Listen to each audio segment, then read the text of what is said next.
Dahulu kala, tak jauh dari pelabuhan Lembar, terdapat sebuah kerajaan.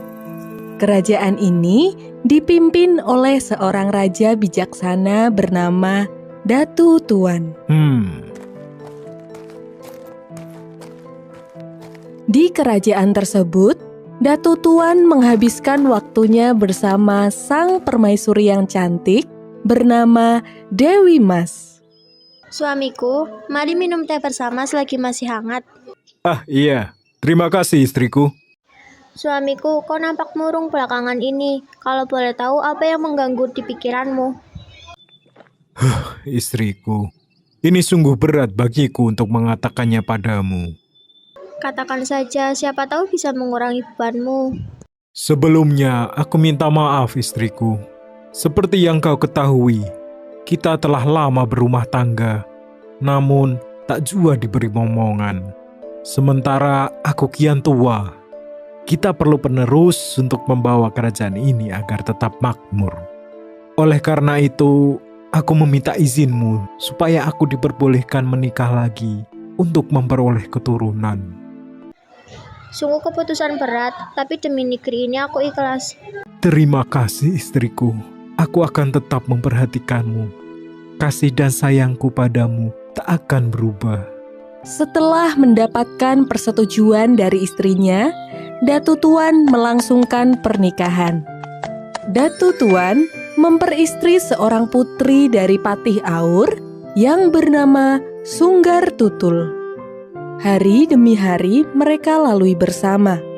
Lambat laun, perhatian Datu Tuan kepada Dewi Mas semakin berkurang.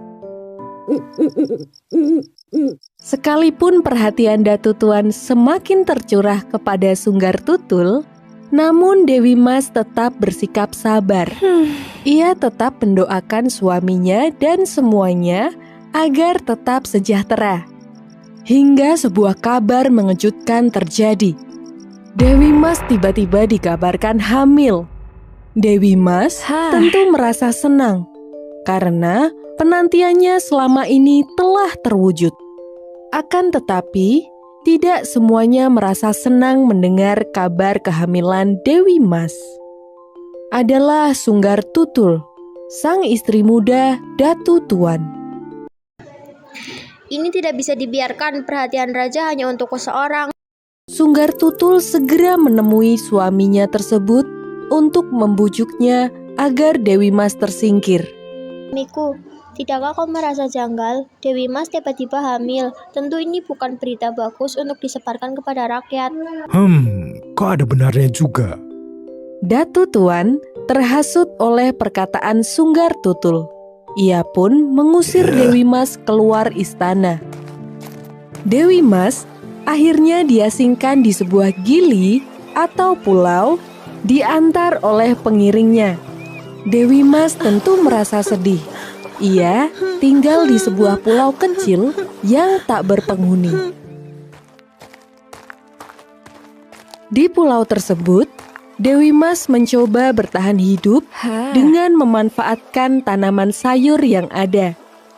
Hari terus berlalu, hingga pada suatu ketika, sebuah kapal berlabuh di gili tersebut. Nahkoda dan awak kapal pun turun. Ia pun kaget bertemu dengan Dewi Mas. Ia disambut baik oleh Dewi Mas. Aku tak menyangka ada orang di pulau ini. Terlebih, dia adalah seorang wanita hamil. Namaku Dewi Mas, Tuan Nahkoda. Aku telah berhari-hari tinggal di sini.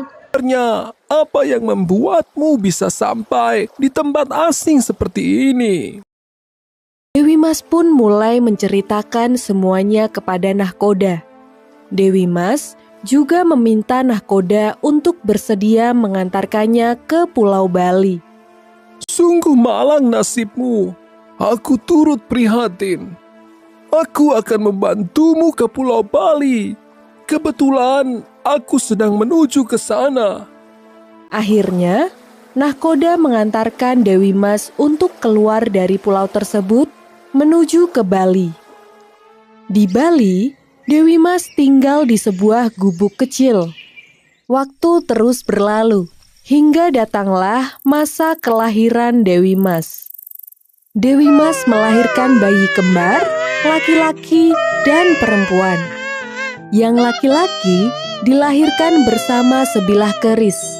Ia diberi nama Raden Nuna Putra Janjak. Sedangkan yang perempuan lahir bersama sebuah anak panah. Ia diberi nama Dewi Rinjani. Waktu terus bergulir secara cepat. Tak terasa, kedua bayi kembar tersebut tumbuh menjadi seorang pria yang gagah dan wanita yang anggun. Suatu ketika, Raden Nuna Putra Janjak ingin mengetahui dirinya lebih dalam. Ibu, bolehkah aku bertanya suatu hal? Tentu saja anakku. Apakah yang hendak kau tanyakan? Sebenarnya siapakah ayahku itu? Kenapa aku dan Dewi Rinjani terlahir tanpa ayah? Mendengar itu, Dewi Mas pun sedikit terkejut. Dewi Mas menceritakan semua kisahnya kepada putranya tersebut. Mendengar cerita ibunya, Raden Nuna merasa tak percaya sekaligus marah. Ini tidak bisa dibiarkan. Ibu berhak mendapatkan kebahagiaan. Aku harus menemui ayah. Tenangkanlah dirimu, nak. Ibu, izinkan aku untuk menyeberang menemui ayah. Ibu merestui keputusanmu. Berhati-hatilah dan jaga sikapmu. Berhari-hari, Raden Nuna mengarungi lautan demi bertemu dengan ayahnya, Datu Tuan. Setelah sekian lama, akhirnya Raden Nuna pun menapakkan kakinya di pelabuhan Lembar. Raden Nuna mulai menyusuri daerah itu mencari pusat kerajaan Datu Tuan. Hingga ia akhirnya tiba di kerajaan Datu Tuan. Permisi pengawal, aku hendak bertemu dengan Datu Tuan. Siapa kau? Apa urusanmu mau bertemu dengan Baginda Raja? Mohon maaf tuanku, aku belum bisa mengatakannya hingga bertemu dengan Datu Tuan. Sombong sekali kau. Raja tidak bisa ditemui semaumu. Pertarungan antara Raden Nuna dan pengawal kerajaan pun tak terelakkan. Pertarungan sungguh berlangsung sengit. Namun, kesaktian Raden Nuna ternyata tidak sebanding dengan pengawal. Semua pengawal kerajaan berhasil dikalahkan Raden Nuna. Pertempuran itu pun terdengar di telinga Datu Tuan. Ia segera turun tangan untuk mengatasi keributan itu. Namun, ketika hendak melawan Raden Nuna, sebuah kejadian aneh terjadi. Tiba-tiba, terdengar suara dari angkasa. Datu Tuan, Datu Tuan. Siapa itu? Siapa di sana? Keluarlah. Hentikan langkahmu, janganlah bertarung dengannya. Jangan bertarung dengan anakmu sendiri. Anakku, anakku. Jangan-jangan kau... Siapakah namamu, anak muda? Siapakah ibumu? Perkenalkan, nama hamba adalah Raden Nuna Putra Janjak, putra dari seorang ibu yang bernama Dewi Mas. Oh anakku, maafkan ayahmu yang tak mengenalimu. Di manakah ibumu? Apakah ia baik-baik saja? Beliau baik-baik saja, ayah.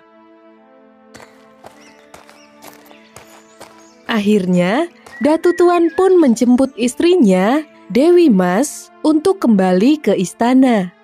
Sekembalinya ke istana kerajaan, Dewi Mas tidak menaruh dendam pada Sanggar Tutul. Mereka hidup damai. Beberapa tahun kemudian, Raden Nuna kian bertambah dewasa. Ia menggantikan Datu Tuan sebagai raja.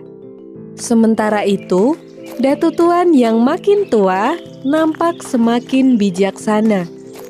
Dewi Rinjani sering menemani ayahnya tersebut. Hingga suatu hari, Datu Tuan mengajak putrinya tersebut untuk bertapa di gunung. Datu Tuan bertapa dengan sungguh-sungguh dan khusyuk. Begitu pula dengan Dewi Rinjani. Ia sungguh khusyuk dalam berdoa, memohon kepada Sang Kuasa agar diberikan ketentraman dan kesejahteraan untuk semua rakyat kerajaannya. Ternyata, para jin mengetahui kehusyukan doa Dewi Rinjani. Maka ia pun diangkat sebagai ratu oleh para jin dan terus tinggal di gunung tersebut. Gunung itu kini biasa dikenal sebagai Gunung Rinjani, gunung berapi tertinggi kedua di Indonesia. Gunung ini juga menjadi gunung berapi terindah yang berada di Lombok. Tepatnya gunung ini berada di bawah 4 kabupaten, yaitu Lombok Timur, Lombok Tengah, Lombok Barat, dan Lombok Utara.